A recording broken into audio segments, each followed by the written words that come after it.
Welcome in, everyone. How we doing? It is Friday. It is a fantastic Friday. Friday day. Here we go. Yes, I am early. Yes, I am slightly making up for the conundrum that was yesterday, which is why I did not get to go live yesterday. But here we go.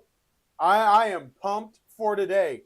We got Hawks Pick 6. We got NBA. We've got NHL. We got Game 1 of the World Series tonight. I mean, it is absolutely fantastic. We have a huge weekend of college football on tap, and we are going to go over the previews. We're going to go over NBA. Man, we're going to hit a bunch of stuff today.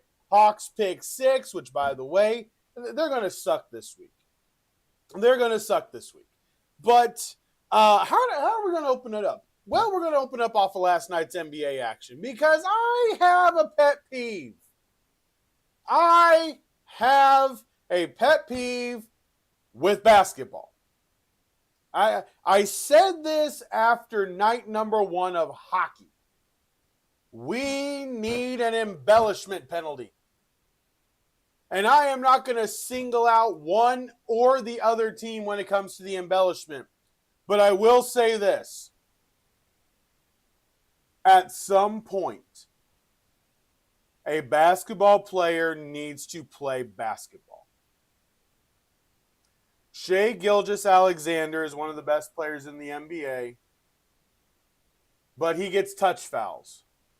He took 26 free throws. 26 free throws. I will be honest, the part of the NBA game that will continue to hamper it, that will continue to ruin the game, is the fact that these millionaires can't be bothered to play a brand of basketball that is actually tough and physical and actually causes a little bit of darn effort. It's not a free, basic glory of practice. Last night really pissed me off. I am so tired of touch fouls. If I am running next to you in the lane, you're dribbling and you go up and your arm comes up and hits my arm that has been here the whole time, that is not a foul on me. My arm does not have to move out of your way. I really wish the fouls could become under control. Adam Silver's NBA is not nearly as enjoyable as the NBA I grew up with. It's that simple. Sorry, Mr. Silver, you lost on that one. The NBA you have right now, if it wasn't for the double overtime games, would be very bad. The media deal, like I said on Wednesday, I believe is a huge win for the NBA. Tonight on Prime. Last night we had Thursday Night Football on Prime. We'll get to that game here in a second. And tonight we have NBA basketball on Prime, which, by the way, I am now looking forward to because guess who got Kevin Harlan? That was Prime. NBC didn't get him. Prime got him. Prime got Kevin Harlan. Prime got Brent Barry. Prime got Stan Van Gundy. So I'm looking forward to tonight because I want to hear Kevin Harlan. He is absolute. I mean, Mike Breen just is not.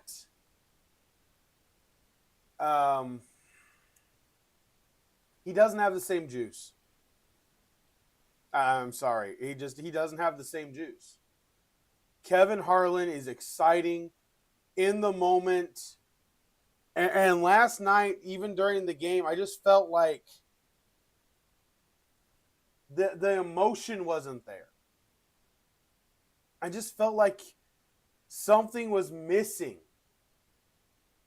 It wasn't as good. And the game itself, I mean, it was decent. It wasn't horrible. But the fouls really bug me. And I don't want them for my team anymore. I want them for any other team.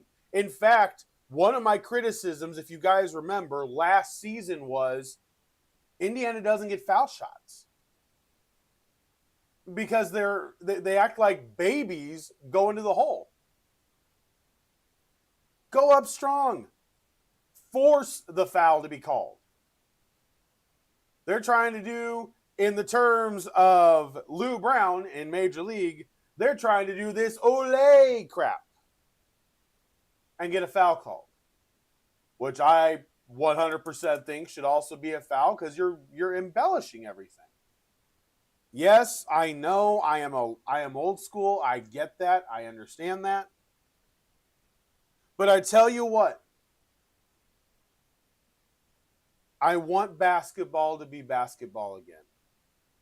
Last night, even for the Pacers, Siakam and Mathurin, it was a bunch of isolation.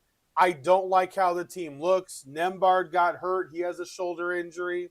Aaron Nesmith fouled out with 6 fouls really freaking fast.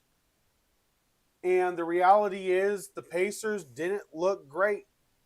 At the end of the day, they only played a center. They played Isaiah Jackson 8 minutes, Tony Bradley 10 minutes, Jay Huff 12 minutes, Toppin played 40, Siakam played 44. It just wasn't good. It wasn't good. The Thunder had a huge night from SGA, 55 points. A double-double from Chet Holmgren, 15 points, 12 rebounds. Isaiah Hartenstein absolutely dominated the defensive boards with 14 rebounds last night. And I'll be honest, I don't like the brand of basketball the Pacers played last night. It didn't look like a team. And Thunder's main focus last night was just let SGA get the foul calls. So that game wasn't outstanding by any stretch. But then we had a second game, which also went to overtime. The Denver Nuggets and the Golden State Warriors. Last night, Aaron Gordon went off. He went legitimately off. 10 of 11 from three-point range. 10 of 11. The guy went ballistic. 50 points, 8 rebounds, 2 assists and a block. Joker, he was 8 of 23. He went 2 of 13 from the three-point line. He was actually only the third highest scorer because Murray scored 25, Joker scored 21. And to be honest, Joker's inability to make a shot is really what killed the Warriors. Jimmy Butler had another 20-point game. Draymond Green had a 13-point, 8-rebound game. Kuminga had 14 and 5. Steph Curry had 42 points last night. He was 6 of 12 from 3-point range, 8 of 8 from the free throw line. Really solid game, but it was all starters. The bench only had 36 points. So the starters scored 101 points for the Warriors. The bench scored 36. Now it was even worse for the Nuggets. The Nuggets scored a grand total of 24 points off the bench. And the reality is, later on in the season, the bench matters. We saw that last year. We know this. This isn't something that's new, okay? This isn't something that's surprising. We know the bench actually matters. So last night I wasn't outrageously thrilled with how everything went down, but I mean, it is what it is. It is what it is. But I will say, as we wrap up the NBA side of this, I'm going to be watching a lot. Remember, Monday night is on Peacock. Tuesday night on NBC with Michael Jordan, Reggie Miller. He'll be analyst in the studio. He'll be analyst courtside. I'm outrageously thrilled for that. Wednesday and Thursday are on ESPN. Friday is on Prime. And this is what the NBA also did early in the year. Give them credit. They're looking at everything. And to be honest with you, Saturday, they've only got 5 games. They got 1 game on NBA TV. On Sunday, none of the games are on main TV. They're all just going to be streamed. They understand football is king. They understand what they are fighting against. So I don't think there's a bunch of issues that they're trying to work against right now. Okay. So now that we spent the first 15 minutes on the NBA, let's switch to the game last night. The Chargers taking down the Vikings 37-10. This game was an embarrassment. And we're going to do to star or not to star. We are going to play that game today. I told you we were going to play yesterday. At the end of the podcast, I'm going to go over some of the stuff that could take place here in a week or so, just to give you guys a heads up as we head into it. But, okay, so first of all, I need to take this freaking jacket off because even though it's 32 degrees outside, my heater is working perfectly well. So hang on.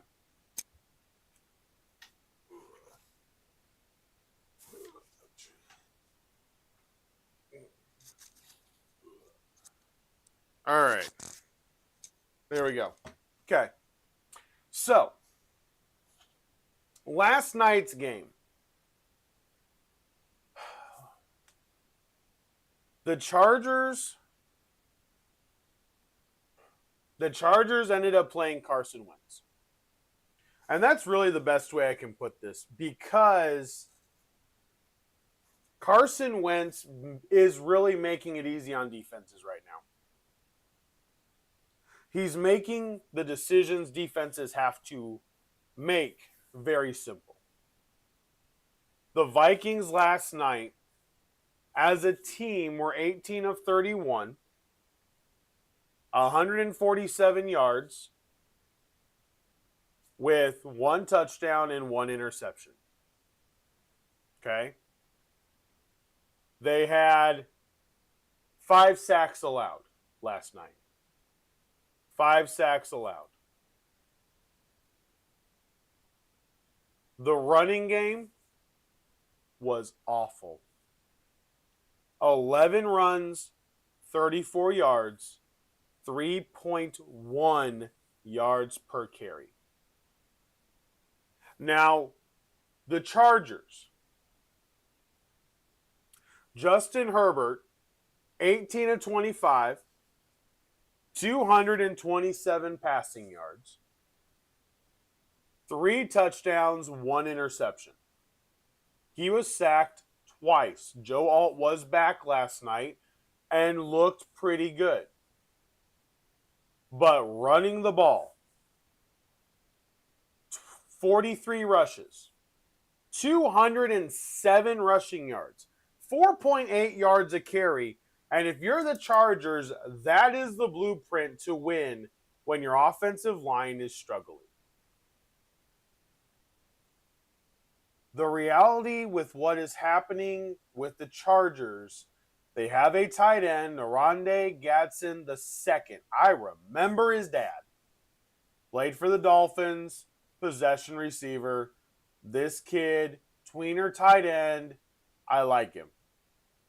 Ladd McConkey, number one receiver, period. Keenan Allen, veteran, gets you a catch, has to be respected. The Chargers are very good. If Rashawn Slater was on that offensive line, I would still probably predict them to win the division. The way last night they ran the ball for 207 yards on that Minnesota Viking defense. But it was a defense that got so beat up early. They never settled into a groove. They were down 14-3 before they realized it. Then they were down 21-3, and that was it. Will Reichard misses the 53-yard field goal at the end of half.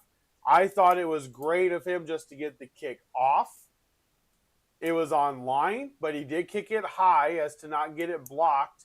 And that is the risk you take. I know everybody's out here, kicking 50-yarders like they're 30-yarders. The reality is the offensive or the blocking line for the Vikings had struggled. And Reichard made sure to get the ball up. Well, you lose distance when you kick the ball up. Simple geometry. So therefore, the miss, I don't blame him. It was a fire drill for the field goal. And the reality is he just missed it short because he kicked the ball so high. I mean, the ball went above the goalpost still. I mean, it went high. But that game, I am going to say this, and this is going to be my hot take, and I don't know how this is going to play out. I really don't. Because they need help. The Vikings need a quarterback. And I think they screwed up on their bye week sticking with Carson Wentz. Wentz is 2-3 for you as a starting quarterback. Last night he was hurt. He was hurt so badly, and you wouldn't pull him. That's how little you have faith in J.J. McCarthy. That's how little faith you have in Max Brosner, the backup quarterback currently. You have got Detroit on November 2nd. Your next game is against Detroit. Can you afford, if you are Minnesota, not to take a swing on a quarterback that is losing its allure with their current team? I am going to tell you exactly who they should go get. And this, I'm going to lay it simply out here. If you're the Cardinals, you listen to this offer because you're probably firing Jonathan Gannon, even though I don't think he's a bad coach. I don't think he has the coordinators. I don't think he's a bad coach. But you are going to make this a legitimate wanted spot to come into with weapons and only needing a quarterback. You are going to trade Kyler Murray to the Vikings. You are going to get back a first-round pick because the Vikings are not interested in playing for 2027. They want to win this year. They're not interested in going into the draft next year and then hoping 2027 puts it all together. They feel they have a team. They spent money on this team.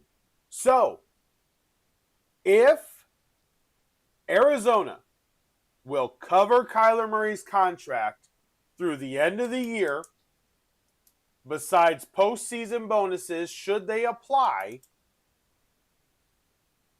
Arizona gets a first-round pick, and you can send them McCarthy or Wentz so that they have a backup behind Jacoby Brissett, and you go get a quarterback that I believe Kevin O'Connell will be able to unlock because he will make the run game a priority with Kyler. Kyler can get the ball to Justin Jefferson. Kyler can get the ball to Jordan Addison. Kyler can play action, roll out. He also disappears behind a 6'6" line pretty easily. I am going straight to Arizona today and saying, listen, you guys are on bye. We want Kyler. Can we get it done? And you go get him. Now, another guy you could go get, and I would be very cautious of this one because I don't know if it's actually a long-term fit. But I like the idea of them getting Jameis Winston. I really do. Jameis Winston is with the Giants. Russell Wilson is currently the backup. I know he's on the trade block. I think the Colts may still trade for him. I think. But if I'm the Giants, I know I'm running with Jackson Dart. That's abundantly clear. And I've got two backup quarterbacks that are capable of getting me draft revenue, my draft capital. I'm making that move. It's that simple. I am making that move. Now, whether it's Russell Wilson, Jameis Winston, Kyler Murray, do you take a shot with Geno Smith? I don't think so. But you know he's out of favor in Las Vegas. Do you go get one of the rookies that you're not sure about? I'll throw this at you. If Brock Purdy's back, do you go get Mac Jones? I'll throw that one at you. Mac Jones, I believe, has played good enough to give himself, if the quarterback class, which I do not believe, I said it on Wednesday, I don't buy any of this. This quarterback class isn't as good as we thought it was. No, they're exactly what I thought they were.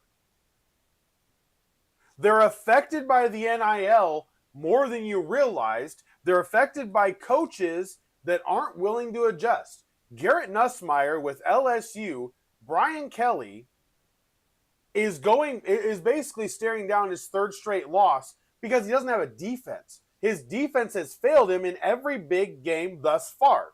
Vanderbilt beat him. Ole Miss beat him. And Ole Miss beat him handily. And now they got Texas A&M coming in. I love going for underdogs in the SEC. I love it. But the reality is, Brian Kelly has not adjusted in college football well. He just hasn't. Garrett Nussmeier can still sling the football. And I hope he shows that against Texas A&M, because I still believe he has the potential to be a starting quarterback in the NFL. Cade Klubnik at Clemson just has a bad team right now that's playing around him. And I do mean a bad team, because the team is not supporting what's happening. The amount of drops is just startling. Clemson doesn't look like Clemson. And Dabo has been reluctant to go into the transfer portal. Well, what happens then? Everybody else in the ACC was willing to go to the transfer portal. Virginia is willing to go to the transfer portal. They're not getting the 5-star guys. They're not getting the 4-star guys. But the 3-star recruits that want to go start for a team instead of be a backup go to Virginia. They go to Georgia Tech. Those schools gave them a chance to start. Dabo, go to the transfer portal. I get wanting to be homegrown. That's what I prefer too. But I'm able to be wise enough, understanding that the transfer portal is what helps solidify your program now. Yes, Curt Cignetti brought in a bunch of transfers last year for IU. But they were his guys. And then what did he do this year? He brought in transfers at specific positions to strengthen the team because the core was still there. And we had multiple people drafted last year. We're going to have multiple people drafted next year. And I've told you this. Listen, I am still ecstatic, just that the number 2 is sitting next to my college football team on the scores and schedules list because, darn it, I love it. I am used to the 20 being the 2 being accompanied by a 4 or a 1, or there not even being a number next to my team. So the fact that my team is ranked 2nd in the country, undefeated, and Big Noon Kickoff is going to be in IU again, I don't care what you got to pay Curt Cignetti. You pay the man. And they did. Now, all that aside, he uses the transfer portal. Clemson does not. Brian Kelly seems to not be able to adjust to what's happening in college football. LSU is actually getting left behind because Ole Miss adjusts with Lane Kiffin. Mike Elko and Texas A&M. I mean, just Marcel Reed is really good. They're really strong. Mississippi State has transfers. Tennessee has transfers. Auburn is playing outrageously tough. You're LSU. You've lost your 2 biggest games this year. Yes, you lost to Vanderbilt. Saying that 3 years ago, you probably would have been fired the next day. But you lost to Vanderbilt, who is now the number 10 team in the country, welcoming in the Missouri Tigers this week, which, by the way, are ranked 15. That is a top 15 matchup, ladies and gentlemen. The Missouri Tigers versus the Vanderbilt Commodores. No, this is not a dream. This is real. This is the good part of the NIL and the transfer portal. When you have coaches that are willing, coaches that are aware of the situation. I get coaching is so much harder now. I get it. You are a CEO of a company now. You are handling hiring and firing and finances, and you're handling the whole gamut now. I get that it's harder. I get it is no longer it's no longer an old man's coaching game. Nick Saban had to get out. I'll tell you right now, Jim Tressel, Joe Paterno, Mac Brown, they wouldn't be able to do it. Bill Belichick is failing in North Carolina for more reasons than just this. I understand. He's failing because he is a failure when it comes to understanding football now. He is not willing to adapt. Brian Kelly could easily be in that list, but he's not going to get fired because the buyout is so high. LSU is going to have to ask for a bunch of money from the donors to pay a buyout to then hire another coach and hope it works. I don't see it. I don't see it. And coaching matters so much. And the way that the coaching matters, and the way that coaches are starting to move around, Joe Paterno is on the block. Regardless of whatever You think about his time at Penn State and all the whole he never got the big one. We have had a plethora of great coaches never win the big one. Save that spiel. It's not going to work on me. If you guys have watched for any amount of time, you know I want you to be there and I want you to be competitive. I don't care if you never win it. I want you to be there because being there means you are relevant. Being there means you are a part of it. You have to get into the party to be a part of the party, regardless of everything else. So James Franklin is absolutely going to be sought after by everybody because they want to be relevant. Lane Kiffin is relevant. He's young. He's energetic. It works. Curt Cignetti, I am impressed with how relevant he is right now. How long can he keep that up? It's IU. It doesn't have a huge spotlight on it yet. If he goes and wins a national championship, by golly, George, a spotlight will be on it then. But for now, there's no spotlight. It's easy. It's relaxed. And it matters. Coaching matters a ton.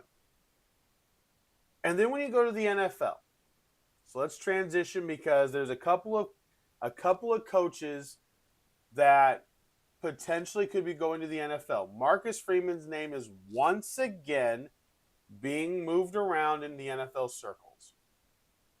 Marcus Freeman, Lane Kiffin has already been an NFL coach. I don't know if he leaves Ole Miss. Steve Sarkisian from Texas, and then everybody will be trying to get Nick Saban as well. I don't count Bill Belichick, and I'm not sure Bill Belichick is even going to get looked at by anybody outside of a Jerry Jones. And with the way the season's going for the Cowboys, Schottenheimer may get another year. So there's that reality. But you look at some of these coaches, Mike Vrabel, culture builder, big aura, big personality. In case you haven't noticed, New England is sitting atop the AFC East. In case you hadn't looked at the standings, they're 5-2, winning the AFC East right now. Ben Johnson with the Bears. They are now above the Minnesota Vikings. They are now above a team that has consistently beaten them over the last how many ever years. And Ben Johnson has that team playing as a single unit. That works. Kellen Moore has the Saints playing very hard. They do not have the youth to be able to play. They are old. The Saints are old. That defense is ancient. It's a walking Halloween boneyard on defense for the New Orleans Saints. They're just old. Offensively, they have two young tackles that are very good. They have a young receiver that, from everything I am reading and hearing, they are not going to trade Chris Olave. And which is fine. I don't think they have to. But they do need to trade players away that give them a shot. But you look, Kellen Moore, Brian Schottenheimer,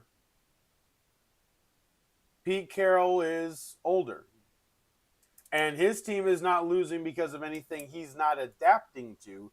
They're losing because the quarterback decided he didn't want to throw the football to his own teammates. That's why they're losing. And then you have Aaron Glenn with the Jets, who I really was hoping would go better than this. The vote of confidence he got from Woody Johnson actually kind of gave me a lot of hope for him getting another year. Now, it's going to be a year where he's got to make a big jump. But I really think the owner is just that pissed off at Justin Fields. I'm guessing in the same way that Mark Davis is pissed off that Geno Smith can't throw the ball to a receiver in the silver and black jersey. But if you have guys like Lane Kiffin, Marcus Freeman, Sarkisian, they're on the block for you in the NFL. You know why I think they will work now more than they did in the past? Because you have to be a CEO.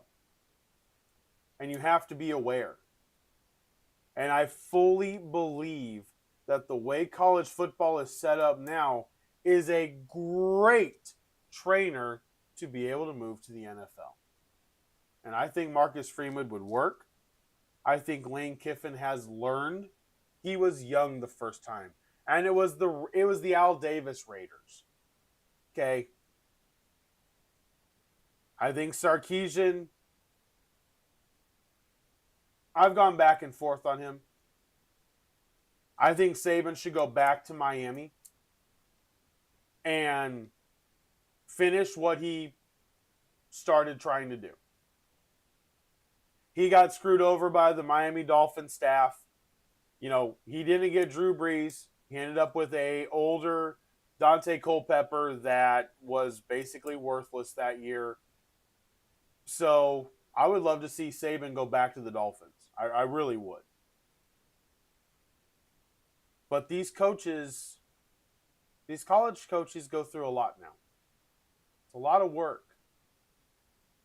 And it's going to prepare them better for the NFL. And I do believe the NFL is going to start looking at college coaches a little bit more because of everything they have to handle. Because of everything they have to do. And I like it. I like it. The way that college football is working now, we've still got a bunch of issues we got to iron out with the NIL, the revenue sharing, and all that stuff. And I'm not lost on that. You guys know that. But what this did is it made such a great level playing field. Let me do this again. We'll go over the rankings and then we'll do my college football previews for this weekend. I just want to throw this at you. Just want to throw this at you here. Georgia Tech is 7-0 and they are ranked number 7 in the country. They're 7-0. BYU is 7-0. They are ranked number 11. Navy is still undefeated. They are not even ranked.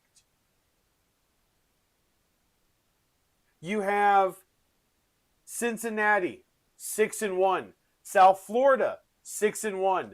Virginia, 6-1. Missouri, Texas Tech. Vanderbilt is 6-1. You have the top 3 teams, Ohio State, Indiana, Texas A&M. They are all 7-0. So you've got some undefeated teams still, and they're new. Georgia Tech is 7th in the country. Vanderbilt is 10. Yes, Nashville Vanderbilt. This is not a joke, and I'm not pulling your leg. They only lost by 3 to Alabama. This is a tough team. They beat LSU. And now they got Missouri coming in. By the way, Missouri is ranked 15. This weekend, to me in college football, if you're going to do yard work, if the leaves are starting to fall from the tree, and you've got sticks to pick up in the yard from this windstorm we've had, do it on Sunday. Sunday is going to be absolute garbage, in my opinion. Tomorrow, you're not going to want to miss it. Ole Miss at Oklahoma. They have Oklahoma favored. Oklahoma is favored by 5.5. Both teams are 6-1. Both teams already have one loss in the SEC. The loser of this game is more than likely guaranteed to be out of the SEC championship running. It's that simple. You have Alabama going to South Carolina. Now, yes, I will admit, Alabama has looked amazing since that opening week loss. I think it really opened all the players' eyes that they can't just lollygag and daydream through the season like they could in the past sometimes, I will admit. But now you have this South Carolina team, and this team is probably one of the most confusing teams. But listen to what has happened. Virginia Tech, they beat 24-11. They lost to Vanderbilt 31-7. They lost to Missouri 29-20. They beat Kentucky 35-13. They lost by 10 points to LSU. And then they lost 26-7 against Oklahoma. They close out, if you're the Gamecocks, this isn't great for you. They close out with Alabama, Ole Miss, Texas A&M. Those are your next 3 games if you're South Carolina. It's not looking too great. Not looking too great. But you're at home. This is a huge game. Ole Miss and Texas A&M are on the road. You don't have a home game until you play Coastal Carolina, and then you close the year against your in-state rival, Clemson. So you got Alabama and South Carolina. Then you've got the Missouri-Vanderbilt game, which I have mentioned. Absolutely fantastic game. Vanderbilt is favored by 2.5 points. What's my pick going to be? Well, you got to wait about 4 more minutes, and then I'll tell you. Then you got BYU at Iowa State. The ever so competitive, always riveting Big 12. Ready to serve up another fantastic week of even matchups where you get to watch just good, gosh darn football. So you have BYU and Iowa State. Then we have a Big 10 matchup that's going under the radar. Illinois is going to Washington. I think Washington's going to get the dub. I don't know if Illinois can go to Husky Stadium. I'm not sure if they're built for that. It will be a 52-degree rainy day, so I think it leans a little bit more in the favor of Washington. And then you have Texas. This is a game, and I made a bet. I'm going to tell you one of the dumbest bets I made this week, okay? I will tell you a dumb bet I made, and if you choose to copy it and put $1 on it and it wins, you're welcome. If you don't, I won't blame you. So there are these games. Alabama, South Carolina, Texas, and Mississippi State. And then Tennessee and Kentucky. I did a 3-leg parlay bet. I did. Where I picked South Carolina, Mississippi State, and Kentucky. All to beat the ranked opponents they have coming into their building. Yeah, I know. Some of you are probably going, all right, you're crazy. You lost it. Others of you that understand the history of the SEC and what home teams can do are going, worth a shot. And that's basically where I ended. And here's why. The weather is now going to play a huge factor in most of these games. Now, Texas and Mississippi State is going to be absolutely beautiful weather. That one does not come into play. But Tennessee and Kentucky is going to be windy. And it's going to be about 50 degrees at kickoff time. It's a night game in Kentucky. Listen, Mike Stoops has had that team play well multiple times. There is zero reason to doubt that Kentucky could easily upset Tennessee. Tennessee does not look fantastic. Tennessee does not look unbeatable. Now, one of my favorite spread bets for the week is Michigan is at Michigan State. It is slated to be 45 degrees at kickoff time Saturday night in Lansing.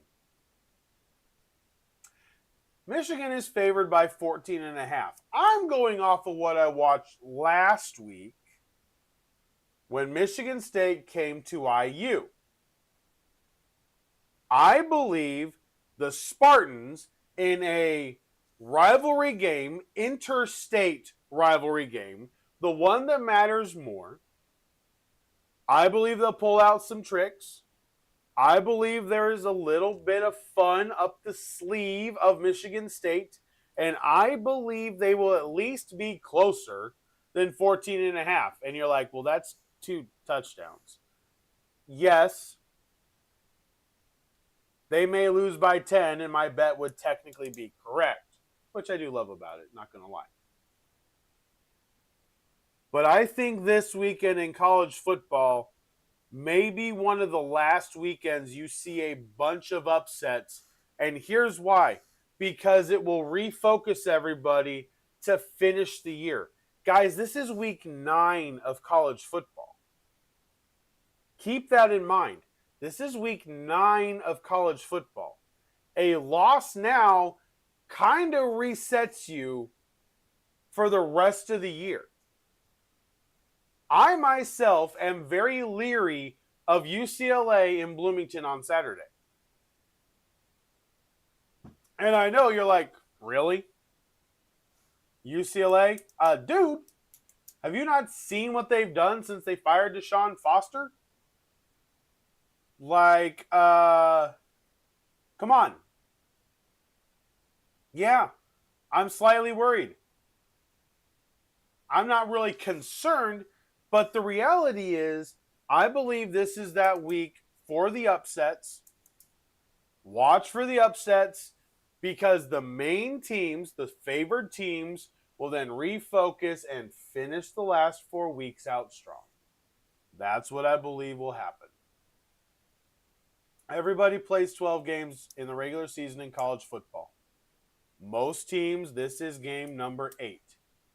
Some it's number 7. We've got other teams that are doing stuff. Most teams, this is game number 8. You lose this one and you win the final 4, you set yourself up for what's going to happen in the offseason or the playoffs, whichever one. So let's get to my picks for this week in college football. You guys know I pick the hardest games. I screw myself over when it comes to being able to get these right all the time. Just because I continue to do this. So here are my 3 picks for college this week. So number 1, we have Ole Miss at Oklahoma. My fear with Oklahoma is really simply this. John Mateer's health.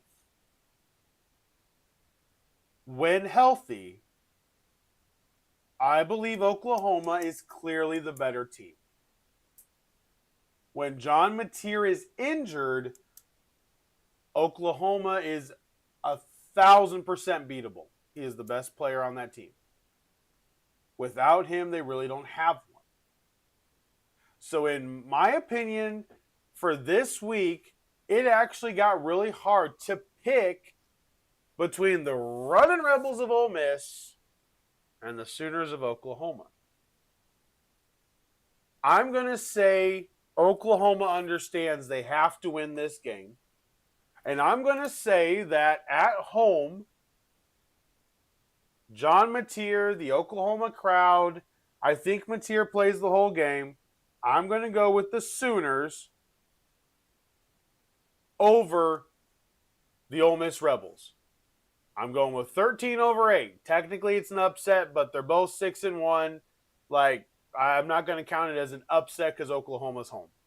But nonetheless, I'm going with Oklahoma over Ole Miss. And then this game. This one tugs at my heart because in NCAA 25, 24, and every other NCAA I have ever played, the first team I will ever be and try to make good enough to be ranked is Vanderbilt.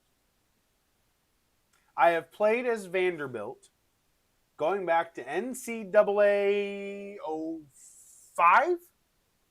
I always played as Vanderbilt.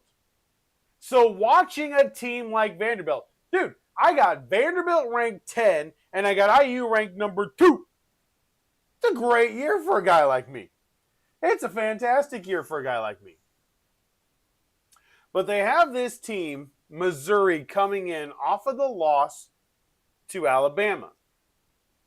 And the loser of this game is out of the SEC championship running. Vanderbilt has only lost to Alabama. They beat LSU and really kind of controlled the game. Missouri does have a passing attack that does scare me because that's how Alabama was able to beat Vanderbilt. At home, part of me, like, I am split down the middle on this. Part of me wants to pick Missouri because there's that inkling in the back of my head of, well, it's still Vanderbilt. Like, at some point they got to lose. No, you know what? No, you don't. Bullcrap. I'm going Vanderbilt. I'm going number 10 over number 15 at home. Give me Diego Pavia over Prabula. Give me Pavia over Prabula. That's what I'm going with. So I'm going Vanderbilt over Missouri. All right. Then the third game we're picking here, Texas A&M at LSU. I am shocked that the spread is what it is. To me, this game is bigger for LSU than it is Texas A&M. I believe the LSU-Texas A&M game means more to LSU. They lose, they're completely out of the running for the SEC. That's 3 losses, they're done. I mean, they are done. It's another disappointing year, and you're already out. You're 8 games in, you would already be out. Okay? So in my mind with this, I am going to go with, I still got to go Texas A&M. I still got to go Texas A&M. I don't think LSU's defense is going to be able to stop Marcel Reed. I just don't. I don't think he's going to be able to stop Marcel Reed. LSU's been absolutely fantastic at allowing teams to run on them. Ole Miss ran on them. Vanderbilt ran on them. They're great at letting teams run on them. And I think Marcel Reed's going to do it again. It's that simple. So for my college pick 3, I'm going Sooners over Ole Miss, Vanderbilt over Missouri, Texas A&M over LSU. All right. Now, here we go. Oh, good gosh. Here we go. I don't like this week, guys. Hawks pick 6. 6 bye week teams. And this is so hard.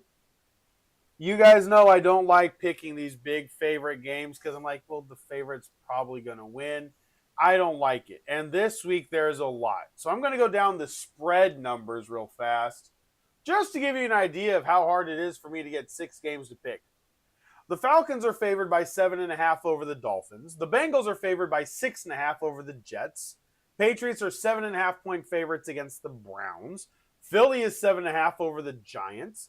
Buffalo's 7.5 over the Panthers. Baltimore is 6.5 over the Bears. Then you have the Colts 14.5 over the Titans.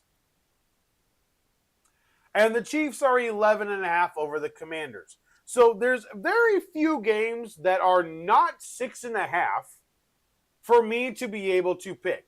So game number 1, the Packers are only 2.5-point favorites over the Steelers.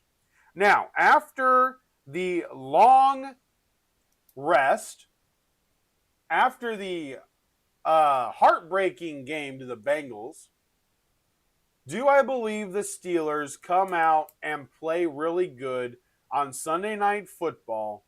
And my answer is yes. And here is why. I don't believe the Packers are running the ball well enough right now to take pressure off of Jordan Love early on. That's my view. So I think the Steelers knock off the Packers on Sunday Night Football. It is an upset according to Vegas. That's what I'm running with. Then we get to the Broncos and Cowboys, and this is a credit to what the Cowboys offense has been. Okay? This is a credit to what the Cowboys offense has been. The Broncos are only 3.5-point favorites at home against the Cowboys. And my dog is really, really, really whiny. And I am not sure why. If you guys can hear it over the microphone, I apologize. Like, he is outstandingly whiny today. Very whiny. If he keeps whining, I'll get up and let him out so he doesn't bother us. Because something's going on. All right, but nonetheless, so the Broncos, they're home. And the Cowboys are a dome team. They're a Texas team. They're going to Mile High. Give me a break. The Broncos are going to win. So I've got the Broncos. Then we got the Texans and Niners. Only a 2.5-point game. Finally! We got two 2.5-point games this week. Texans are at home against the 49ers. I think the Texans come home after that night game in Seattle. They beat San Francisco at home. The 49ers aren't a great road team outside of the West Coast. I think they really struggle, and I think Houston will play very strong on Sunday against the Niners. So I've got the Texans. Now I'm going to give you two underdog bets. These are my random bets. I'm going to go with them, okay? I'm putting money on the Giants to beat the Eagles again. Yes, I'm crazy. That's fine. I'm going to put money on the Giants to beat the Eagles again. I don't have any faith in a consecutive performance from the Eagles at this point. I have no faith in that. None.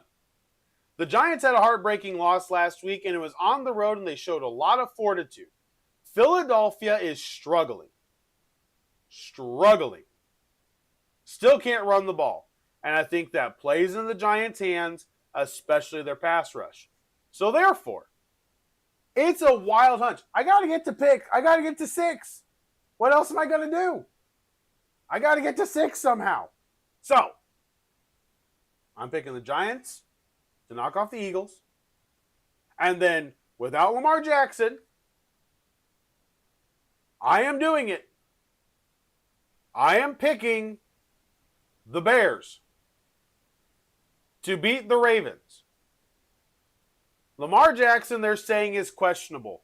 It doesn't look like he's going to play. They're saying questionable with the hamstring. They're not sure about any of this. Okay? And the Bears defense has been very good.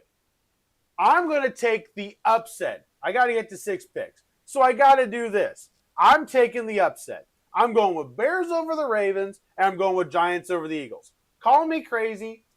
I won't even argue at this point. That's fine. I got to get to 6. So I had to pick 2, and I'm not going to go with favorites. You guys know this. You guys know this. All right. The only other lower spread game is the Buccaneers are 4.5-point favorites over the Saints. And I have to admit, being at home, the Saints have been a much better team. A much better team at home than on the road. I could see the Saints beating the Buccaneers. It would really, really trip that NFC South up if the Bucs were to lose to the Saints and have back-to-back losses.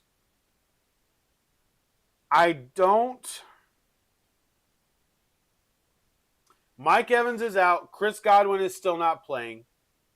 The question is, does the defense for the Saints trip up Baker Mayfield, who is injured, by the way? His foot is hurt. He is injured. He's going to start, but he is injured. So, what do I do here? You know what? I'm going to take my third underdog. I'm going with the Saints in an upset win over the Buccaneers at home because I think with the way the Saints play at home, Kamara could have a big game. The offensive line for the Buccaneers is a little beat up. The receiving core, it's Ibuka and Cade Otton. So Hawks pick 6 for this week. And you remember, I put money behind these. This isn't any joke. I still put money behind these, even if it's slightly crazy. I've got the Giants over the Eagles, the Bears over the Ravens, Steelers over the Packers, Broncos over the Cowboys, Texans over the Niners, and I'm going to go with the Saints to beat the Buccaneers. I think injuries for the Bucs are starting to mount a little bit too much. They need a bye week to be able to really chill. They need a bye week to get healthy very badly. Very, very badly. All right. Hawks pick 6. Done. Let's go run through hockey real fast, and we'll talk about the World Series tonight, and then let's get out of here. So, let's see. Last night, the San Jose Sharks, finally, they got that W. They beat the New York Rangers in overtime 6-5. The Los Angeles Kings also beat the Dallas Stars in overtime 3-2. The Carolina Hurricanes beat the Colorado Avalanche in a shootout, resulting in a 5-4 victory. Edmonton beat Montreal 6-5. Seattle blanked Winnipeg 3-0. Utah Mammoth had a big scoring night, scoring 7 goals over the St. Louis Blues 4. The Islanders of New York went on a 7-goal scoring run to the 2 for the Red Wings. The Penguins beat the Panthers 5-3. The Flyers knocked off the Senators, the Senators knocked off the Flyers 2-1. The Ducks beat the Bruins 7-5, and the Blackhawks won again 3-2 over the Tampa Bay Lightning. There are only 4 games today: Toronto Maple Leafs and Buffalo Sabres, San Jose Sharks and the New Jersey Devils, Washington Capitals and the Columbus Blue Jackets, and then the Calgary Flames and the Winnipeg Jets. Tonight is also the night. Tonight, Game 1, Blue Jays and Dodgers. This game, I think, comes down to whether or not the Blue Jays can hit the ball. Blake Snell has been outstanding in the playoffs. He is 3-0 with a .86 ERA. He has got 21 innings pitched, 28 strikeouts, 6 hits allowed, 5 walks, no home runs. And they're going with Yasavage for the Blue Jays. I don't know if he matches up. He's got a 4.2 ERA. I just don't know if that was the right pick for Game 1 at home. I'm not sure. I'm not sure. Because of the pitching, I'm going to lean the Dodgers tonight. I'm going to lean with the Dodgers tonight. But the Blue Jays can hit. The Blue Jays can hit. So I think pitching leans the Dodgers. Hitting, the Blue Jays can really, they can get on a roll and they can get base hits. So we'll see what happens. I am rooting for the Blue Jays. I know they're a Canadian team. I get that. But I like having teams win that haven't won in a while. And that would definitely be the Blue Jays. So there we go. All right. He is still really, really whiny. He did hurt himself last night. He tried to jump the fence and failed. So he did hurt himself last night. But before we go, so I want to go over this. I want to give you guys just a heads up. So my job that I have, obviously you guys know I drive overnight. And my job is changing on November 3rd in a sense. And there is a lot of uncertainty around it. The stress level has been really, really high. It hasn't been enjoyable to go through the last couple months while they've been trying to figure out what's going on. And unfortunately, stuff isn't actually even set up, and we are basically a week away from all this stuff going into effect. New routes, new stops, bunch of stuff. It's not good. It's not been good. And the stress level has been really, really high.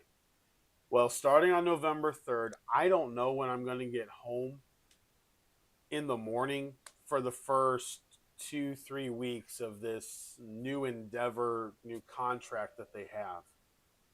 So I want to give you guys a heads up. Obviously, I will try to post on YouTube every morning. My goal will be by 8 o'clock to post when I'm going to be able to go live.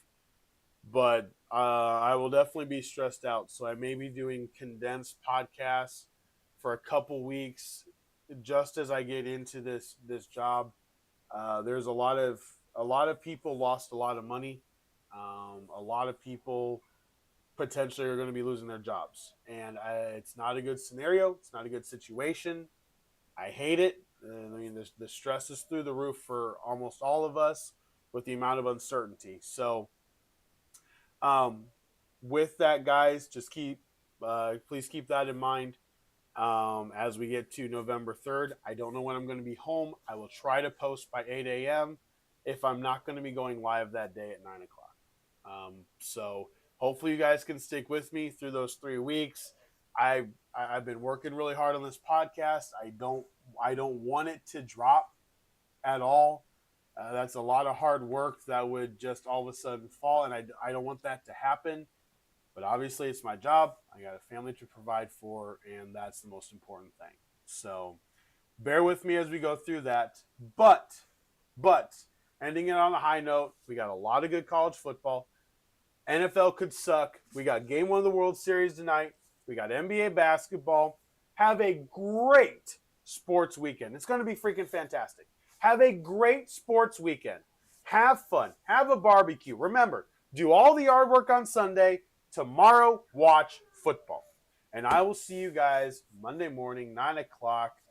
Reaction to everything that took place over the weekend. I appreciate you guys hanging out with me. Have an absolutely fantastic rest of your day. I'm going to go figure out what's wrong with this dog. I'm going to go figure out what's happening with him. And who knows. But nonetheless, have a great rest of your day. Thank you so much for hanging out. Make sure to like, subscribe, share the podcast. I deeply appreciate it, as always. For Sports Talk with Hawk on this fabulous Friday, I'm Hawk, and I'm out. Here comes more football.